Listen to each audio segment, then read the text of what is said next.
Hello, everyone. I'm thrilled to welcome you to this panel discussion titled Unveiling Literary Late Bloomers Making Debut at 40. In the world of literature, where stories unfold like petals in a blossoming garden, age is but a fleeting whisper against the timeless melody of creativity. This panel will take us on a journey through the pages of perseverance and passion as we celebrate the remarkable tales of women who dared to embark on their literary odyssey at the glorious age of 40. As we gather beneath the literary canopy, let us heed the wisdom of Jane Austen, who once remarked, "It's never too late to be what you might have been."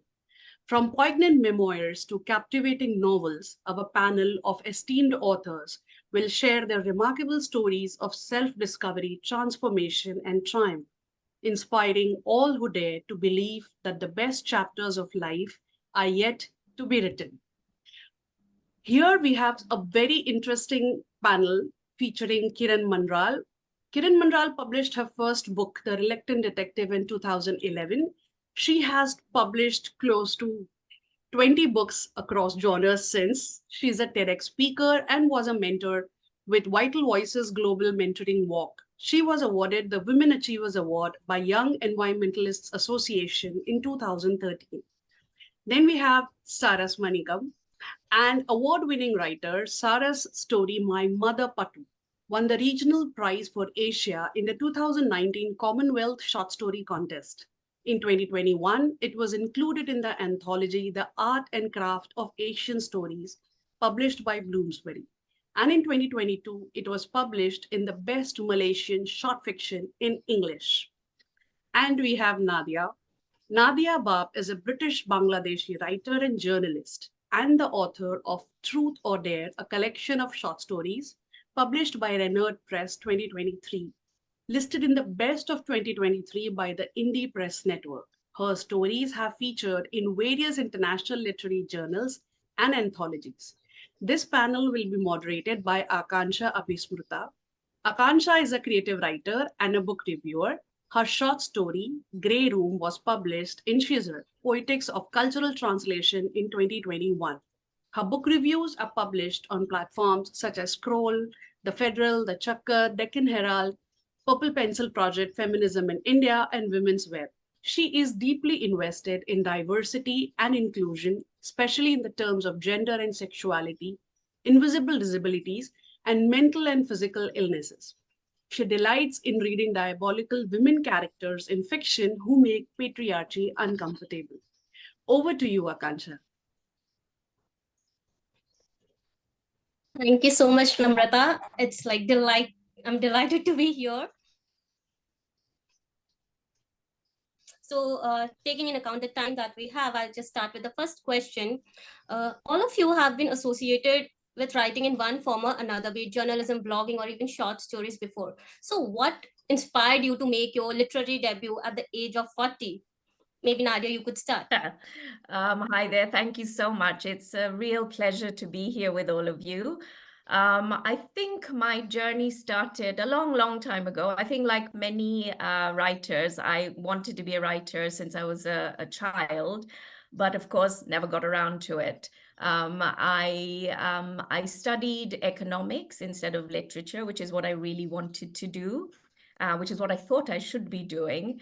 And then, of course, I got married, I got a job, I had kids, and basically, I think life just got in the way.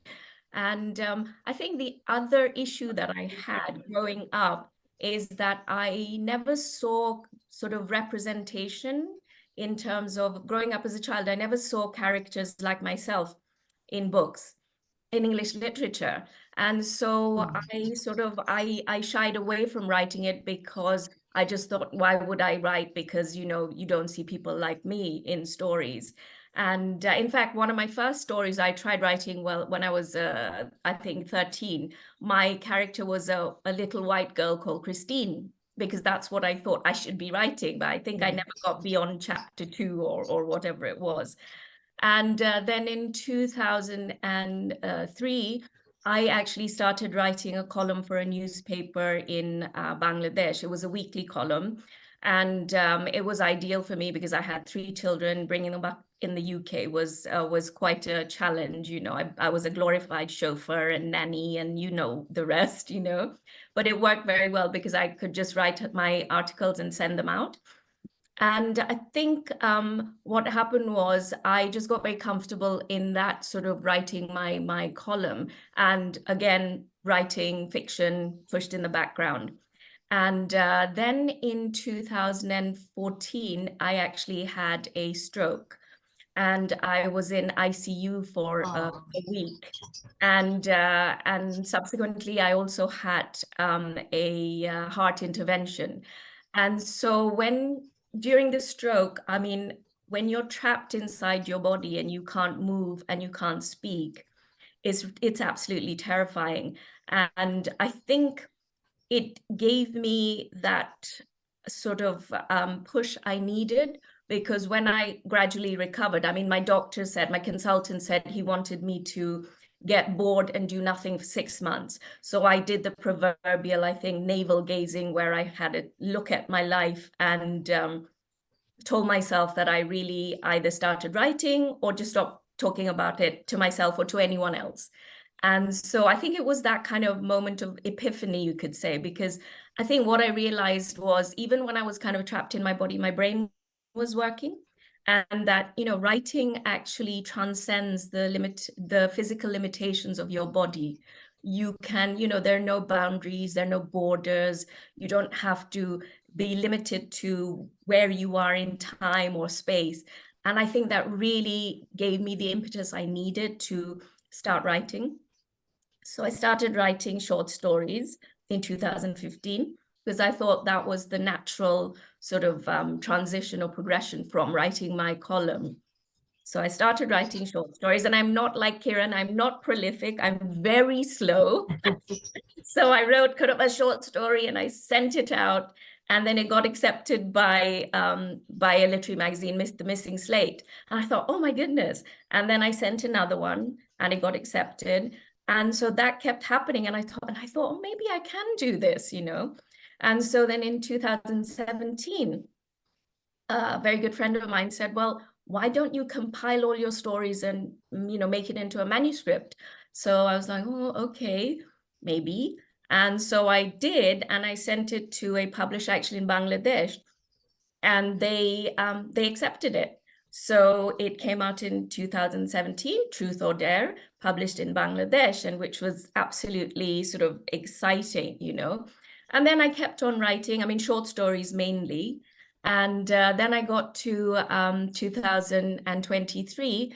And by then I had another friend who'd read the book and said, why don't you send it to a UK publisher? So I thought, but you know, short stories, people don't really want to publish short stories. They don't do as well.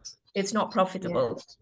But I did, and I took the advice. I sent it, and Renaud Press in the UK picked it out, and it came out in 2023. So I think the main thing is you know, you just have to persevere, you know, just keep going. And here I am, you know. I won't say how old I am, but you know, it's been a long journey, but it was definitely worth it. So I think, you know, published at 40, 50, whatever, it doesn't matter, you know. So I'm really, really happy that I'm here at this point in time. This is a very interesting journey. I think acceptances in any magazine or newspapers, they help a lot to encourage a writer to keep pursuing that. Kiran, would you like to go next? See, I forget to unmute myself. So my journey is not as exciting as yours, alas. I was a journalist. I was into advertising. I was into all kinds of things. And then I got married. I had my baby, which was when I gave up full-time writing. And but somewhere in my distant childhood, I had told my mother in some misguided moment that I will be a published author. Someday I will write a book. And mother's being mother, she held me to that anyhow. Every year she would say, where are you writing the book? Every single year before my birthday, it would be, baby, when is your book coming out?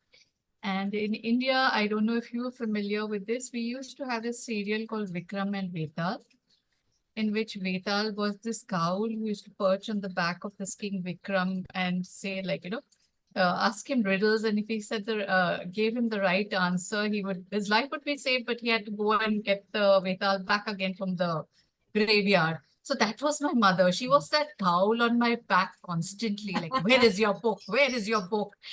And I'm like, I'm very busy. I'm very important. I'm working at the Times of India. I'm very busy. Very important. I have my own business. I'm running my advertising agency. I don't have time for writing books. And then it was like, I have a small baby. How can I write a book now? And then one fine day she said, baby, you're going to turn 40 next year. Where's your book? And that's when it hit me like a ton of bricks. Like, what am I actually doing? So I got down and I wrote 3 chapters. A very kind friend helped me with the email ID of her editor. I sent those 3 chapters off and the editor loved it. Editor was Dipti Talwar at Westland, and very sweet of her to take a chance on me, a complete unknown writer. And she said, I want to see the rest of the manuscript. I hadn't written the rest of the manuscript yet. I don't recommend this for those who are listening. Please complete your manuscript and send things out.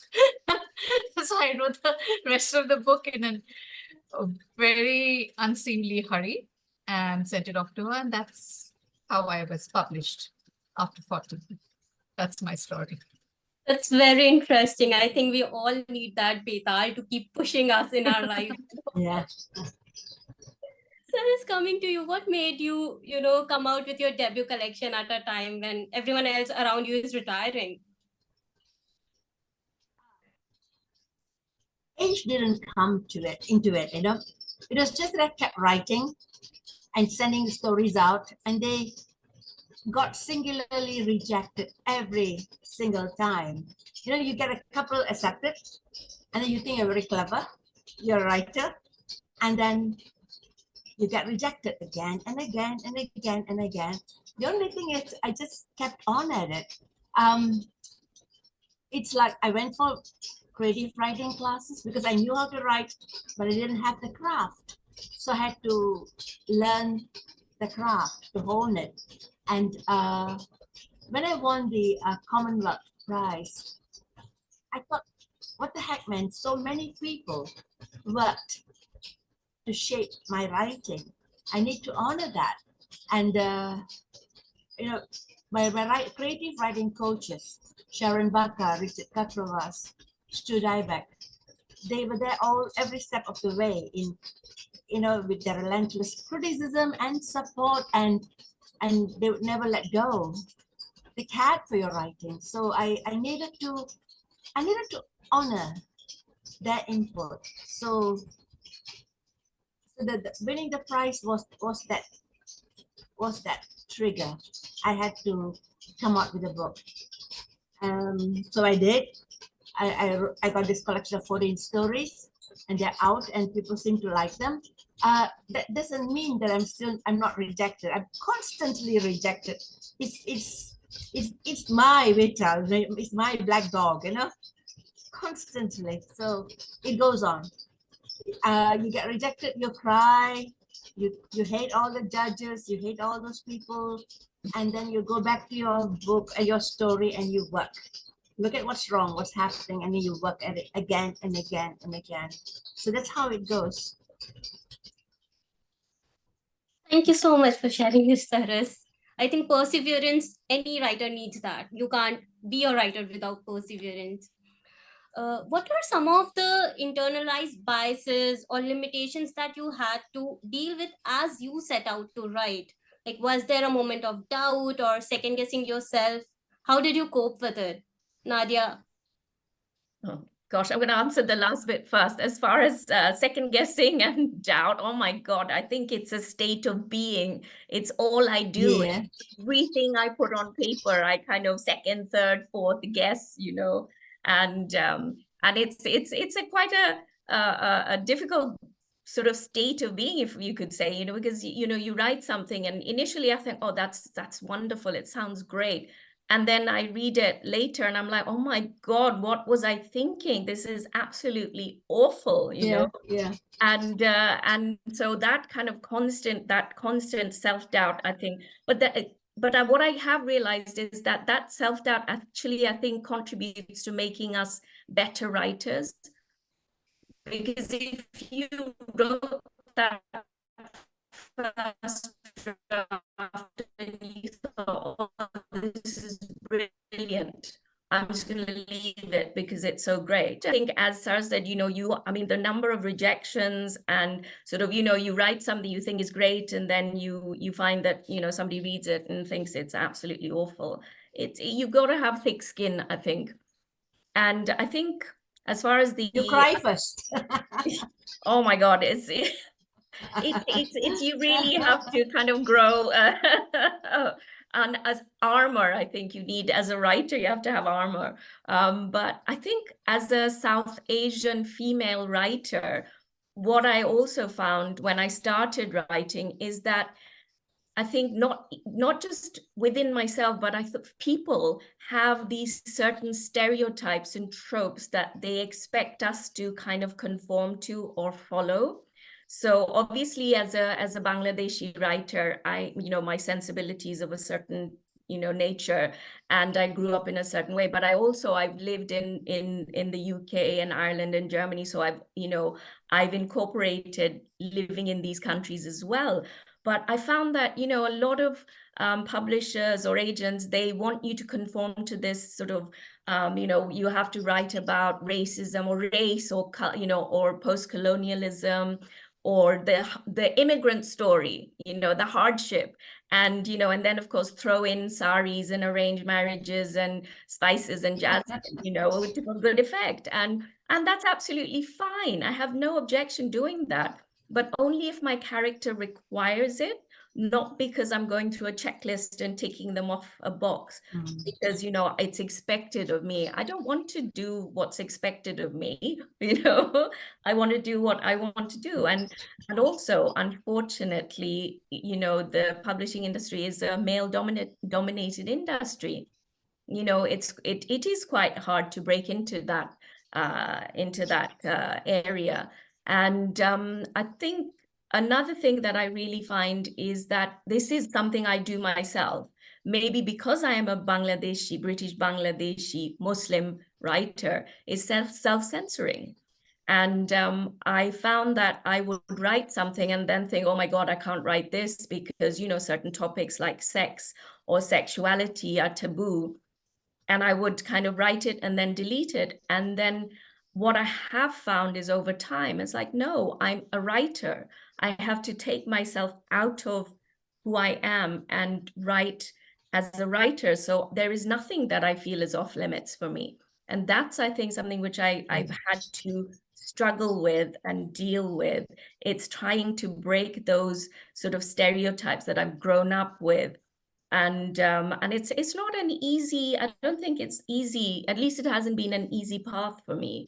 And, also the fact that, we have to juggle families, and we do juggle families and work and children and whatnot. It's something that I think affects, how you write or what you write about. And I don't know, it's, it's been a slow and long journey, but you learn on the way. And I've learned to sort of put those stereotypes aside and write what I feel I am capable of writing, rather than what is expected of me.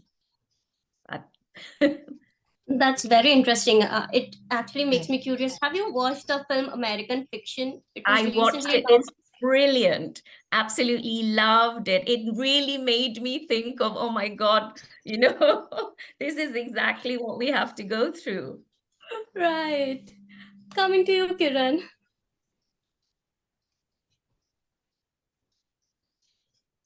Sorry. So that was really interesting listening to you, Nadia, and the fact that you self-censor. So I think that is something I think all of us face as women, because, there's family reading it, their relatives going to be reading it, your mom's going to be reading it. And, according to your mom, your kid was born through immaculate conception. So you were also born through immaculate conception. So you cannot have sex in your books. my mom gets offended when I put a selfie saying "trafuck." She's saying you're using "fuck" in Insta. So that was a huge block for me, to break out of that and to actually write about sex and to write erotic bits of the book which were erotic. But at the end of the day, I said, to hell with it. I'm over 40. I've lived my life. I've produced a kid, not through immaculate conception. I can jolly well write about it. And that was one of the things really tough. I don't think it was a decision. I think it just came at a point when I was around 3 or 4 books old.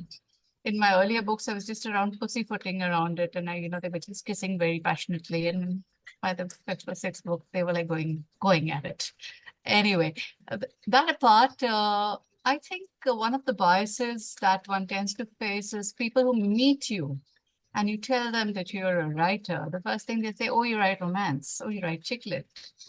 And then you say, no, actually, I have written those, but I've also written horror, I've written thriller, I've written science fiction. So those biases that you come up against when you're a woman writer, I don't know if others face it, but I've seen that happen quite often, even now, even when I'm so many books down. I mean, it's not like I'm a household name, so I really don't expect everyone to know of me. But the implicit bias is if you're a woman and you're writing books, you're writing romance and chick lit.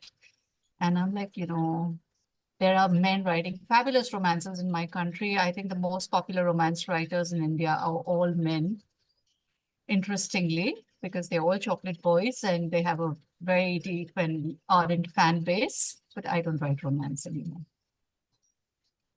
That is very interesting and very true. I do come across these kind of people very often. Saras, coming to you, please tell us about your biases and limitations that you had to, face and overcome. I feel so limited because I can't talk about any sex scene. I never wrote any sex scene. I feel so deprived now, and I should go back and write one immediately. But I think what I had to learn was courage. I live in Malaysia.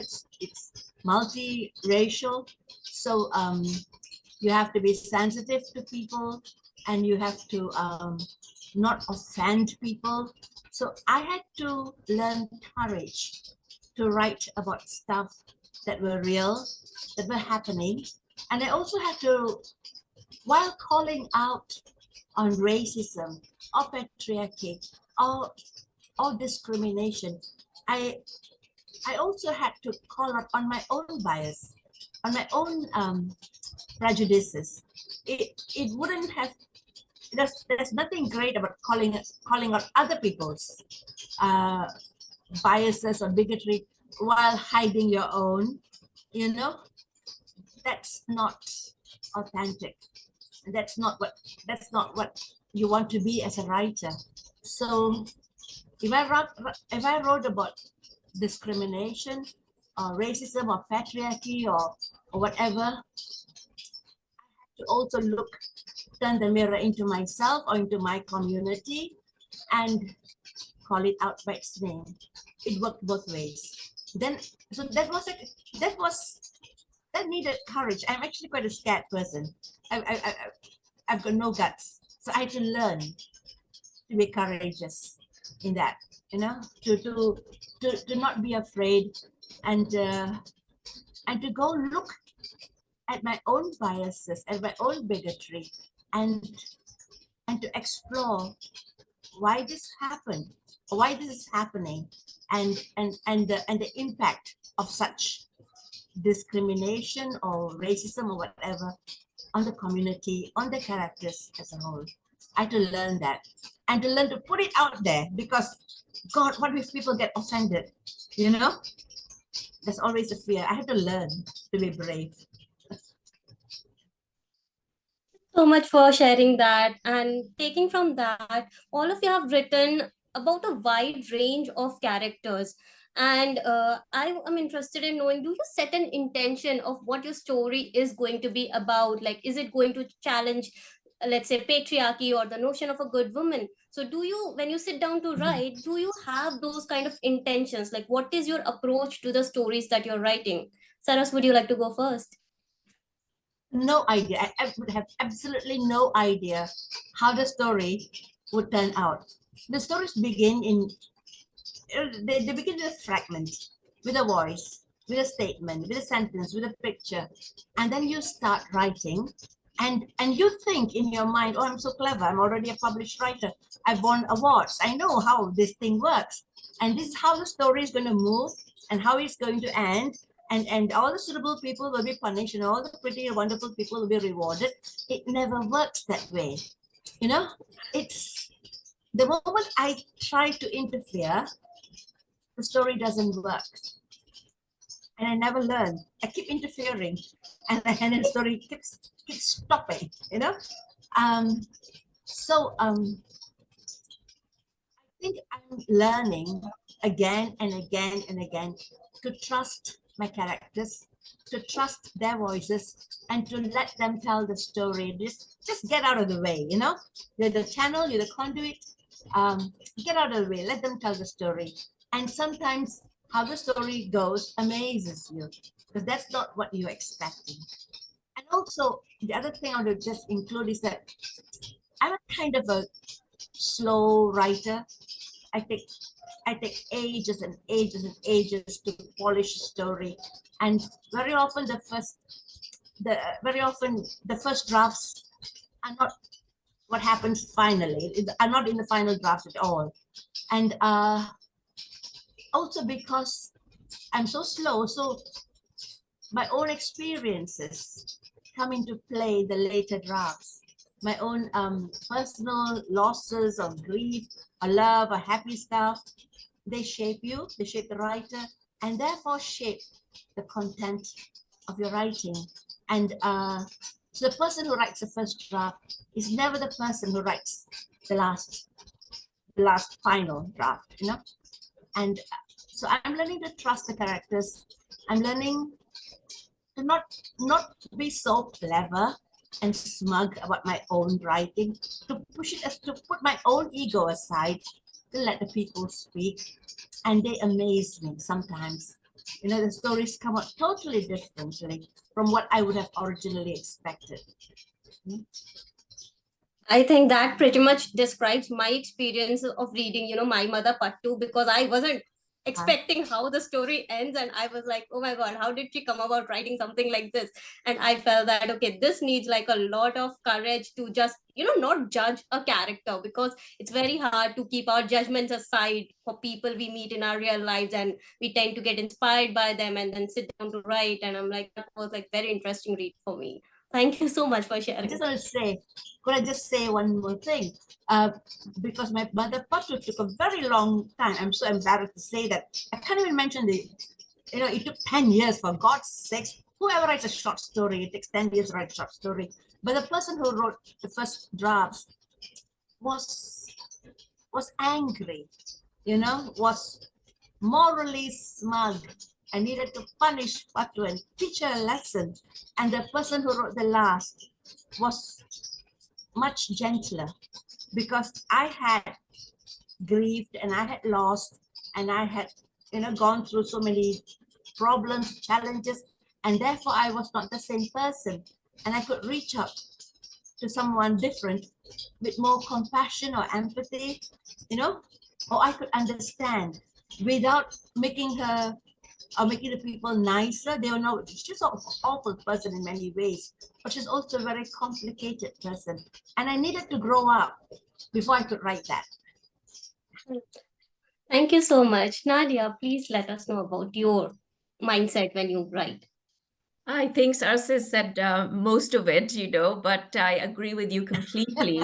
But I think for me, it's always a character comes into my head. The first point is my character. I don't have a story. I have a character, and they'll just be in my head.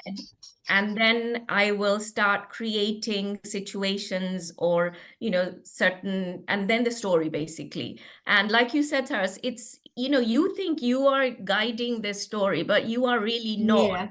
You know, it's your character, because you may think, okay, I'm going to make my character do this, and then they're going to do this, and this is what's going to happen. Right. But actually, they go to you, actually, no, that's not what I would do.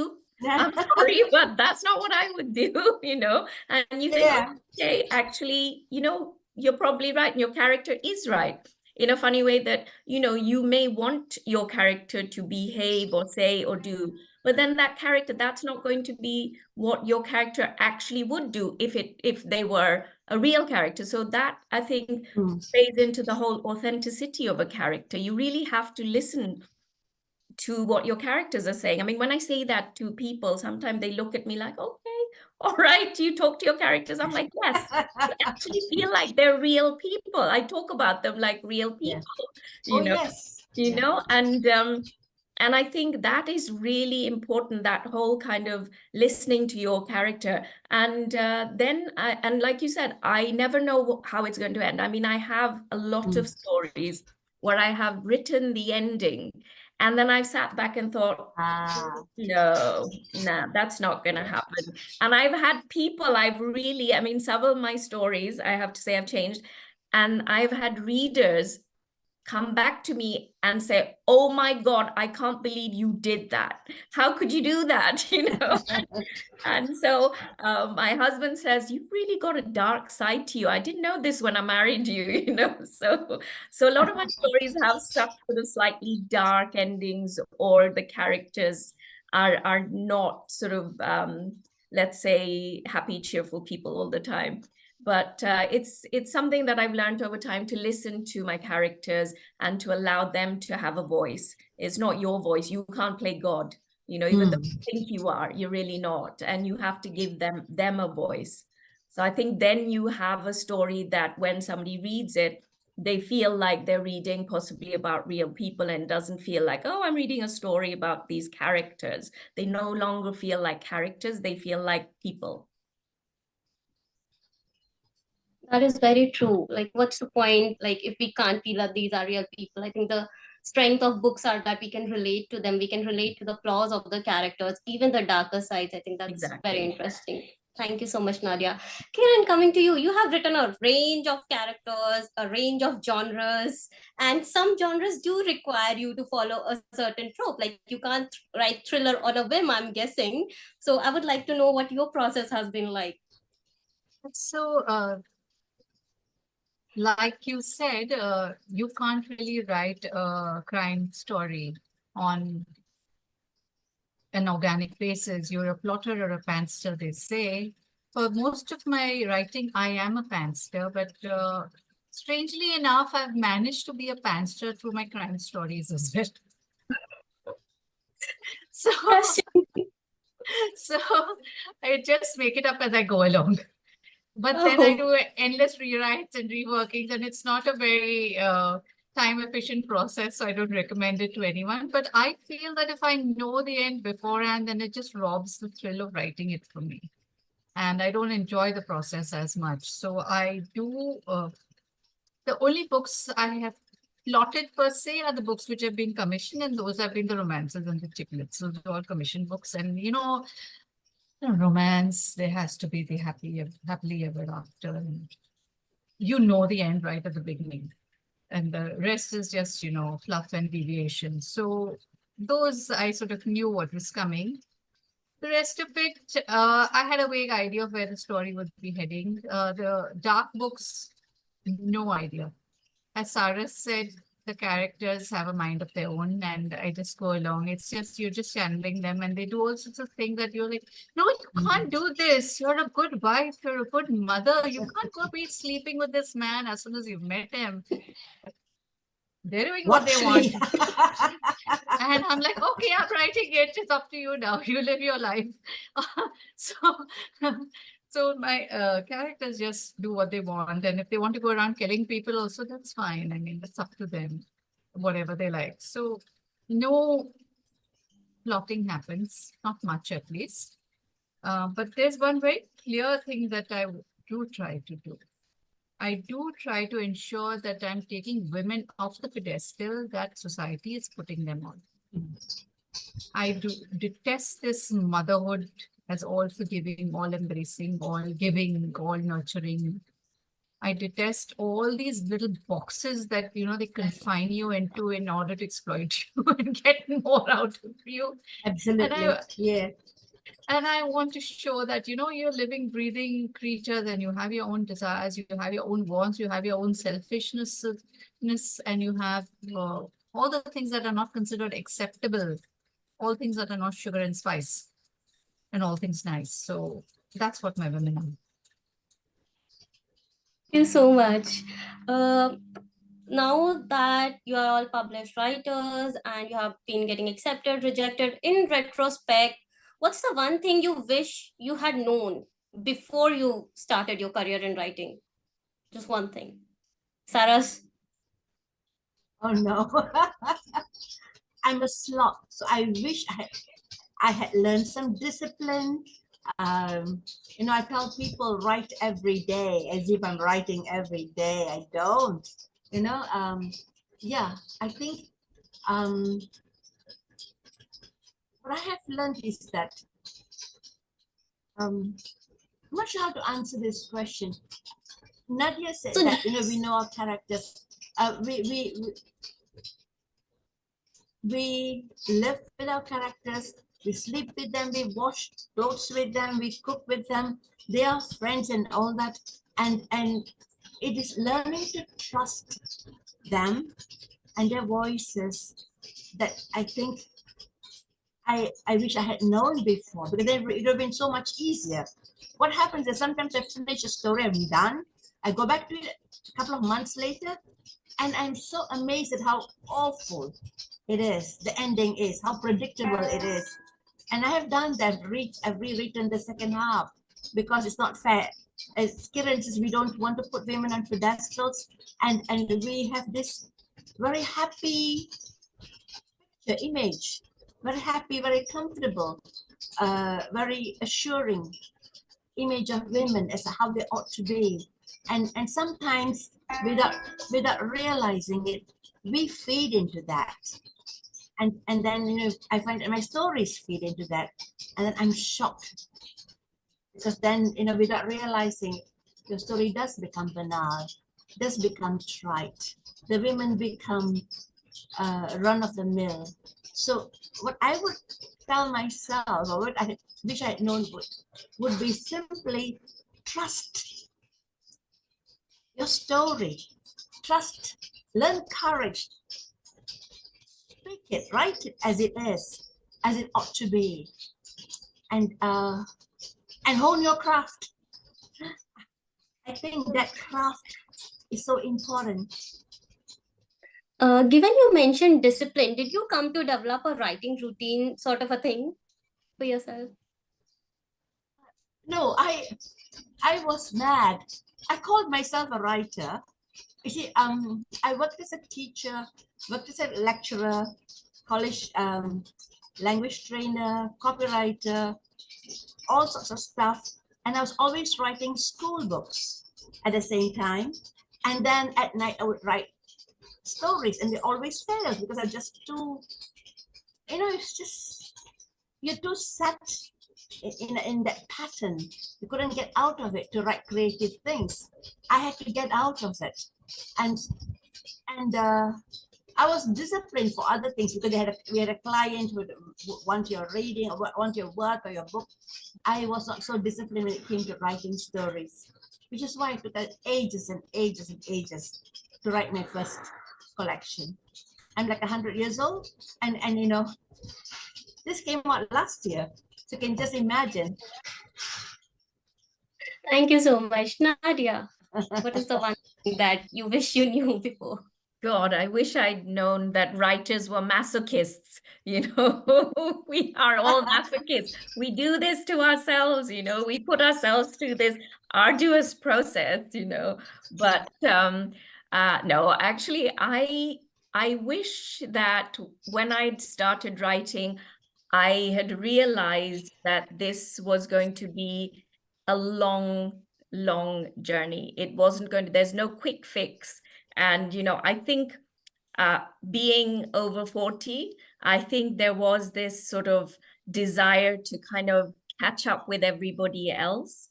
And, you know, I felt like, oh my God, I need to make up for lost time and, you know, hurry everything. You know, I started actually writing a novel in 2020. My mother was very unwell, and, you know, she was like, oh, are you going to write a love story? And I just thought, have you met me, Mom? Write a love story, you know? And I just felt like, okay, all right, because, you know, I wanted to do this for her. So I started writing, and as a pantser, I just started writing a story. And I realized that I'm not really very good at writing just love stories. So I had to make it dark. And so I wrote this novel, and then I submitted it to the to a competition, and lo and behold, it got longlisted for, it was the Bridport Prize, Peggy Chapman First Novel Award. And once I'd done that, I just thought, oh, okay, this is a good novel, you know. And I finished it, and then I sent it out, and of course it got rejected because it really wasn't finished properly. I had not, you know, edited enough. I hadn't really kind of looked at it in depth. And I think that's what I learned, that it's a long process. You can't rush things, and you really need to take your time, as you said, to hone your craft, to really get into the head of the characters. And, you know, I wish I'd known that, you know, rather than trying to rush it because I'm of a certain age. Just let things take their time. It'll happen when it happens. It doesn't matter. You know, there's so many famous writers who published in 40s and 50s and 60s. It really doesn't matter. I think that's what I wish I'd known, instead of sort of rushing things, trying to rush things. I mean, and now I'm like, it's okay. It'll take however long. It doesn't matter. And I think that's what I wish I had known. And I hope other people who are writing maybe in later life will take that into account, that it really isn't a race. You know, it's not a competition. It's not a race. Kiran. The one thing I wish I'd known before I started out, that there's no money in writing. Oh, yeah. And please hold on to your day job. So I'm lucky enough to be writing and doing the thing I love because I'm totally a kept woman. So I have that privilege of living off my husband. Because you don't make money from writing unless you're in that 1% of top authors who are raking it in and you are the bestseller and whatever. So you have to be prepared to supplement your income through various other sources. You have to be doing content work, you have to be doing writing, you have to be doing lecturing, you have to be doing whatever it takes to keep yourself going. That very romantic image of, you know, sitting down locked in your room and writing away doesn't work. You've got to hold on 2 jobs or whatever it takes to going. So I would tell everyone who's thinking of getting into writing full-time, don't give up your job, or have a source of income, freelance, or enough savings to see you through 3-4 years until you get that book out and ready. You know, Harper Lee's friends contributed enough money for her to survive for a year, and she wrote To Kill a Mockingbird, or find friends like that. So that's what I wish we need friends like that. We all do. Yeah. Thank you so much, Kiran. I think we have exceeded the time limit, so I would like to end the session here. And what a beautiful note to end the session with. Thank you so much, everyone. It was a delightful conversation. I really liked it. Thank you so much again. Thank you so much. Thank Lovely you. meeting Thank you, Ananke. Thank you, everyone. Thank you. Thank you. Bye-bye. Bye. Bye.